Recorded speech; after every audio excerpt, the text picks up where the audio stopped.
அஸ்ஸலாமு அலைக்கும்.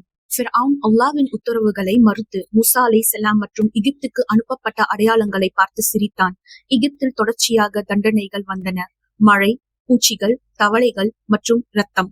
ஆனால் ஃபிர்அவுனின் இதயம் மாறவில்லை. ஒவ்வொரு முறையும் மூசா அலைஹிஸ்ஸலாம் அல்லாஹ்விற்கு துவா செய்து தண்டனை சில நேரத்திற்கு நீக்கப்பட்டது. ஃபிர்அவுன் இஸ்ரேலியர்களை விடுவிப்பேன் என வாக்குறுதி அளித்தார். ஆனால் ஒவ்வொரு முறையும் அவர் அந்த வாக்குறுதியை மீறினார். அல்லாஹ் இறுதி எச்சரிக்கை அனுப்பினான். ஃபிர்அவுன் மற்றும் அவருடைய மக்கள் ஒத்துப்போகாவிட்டால் அவர்களின் முதல்வர்கள் உயிர் இழப்பார்கள். ஃபிர்அவுனின் குடும்பத்தின் முதல்வர் பாதிக்கப்பட்ட போது அவர் இறுதியாக இஸ்ரேலியர்களை எகிப்திலிருந்து வெளியே செல்ல அனுமதித்தார். ஆனால் அவருடைய கபடம் மாறவில்லை. ஃபிர்அவுன் இஸ்ரேலியர்களை பிடிக்க துரிதமாக தனது படையை ஒன்றிணைத்தார். மூசா அலைஹிஸ்ஸலாம் இஸ்ரேலியர்களை கடந்து செல்ல முடியாத போல் தோன்றும் சிவப்பு கடலுக்கு வழிநடத்தினார்கள்.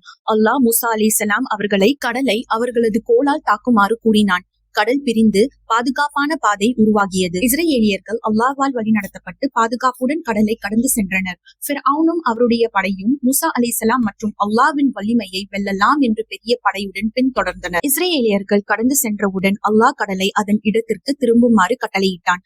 கடல் நீர் ஃபிர்அவுனும் அவருடைய படையின் மேல் விழுந்து உடனடியாக அவர்களை மூழ்கடித்தது. ஃபிர்அவுனின் அகங்காரம், கொடூரம், மீண்டும் மீண்டும் முறிந்த வாக்குறுதிகள் அனைத்தும் முழுமையான அழிவில் முடிந்தது. இந்த கதை ஒரு வலிமையின் பாடமாக உள்ளது. நம்பிக்கையின்மை, அடக்குமுறை, அகங்காரம் ஆகியவை அல்லாஹ்வின் நீதியிலிருந்து தப்ப முடியாது. ஆனால் விசுவாசிகள் எப்பொழுதும் பாதுகாக்கப்படுவார்கள்.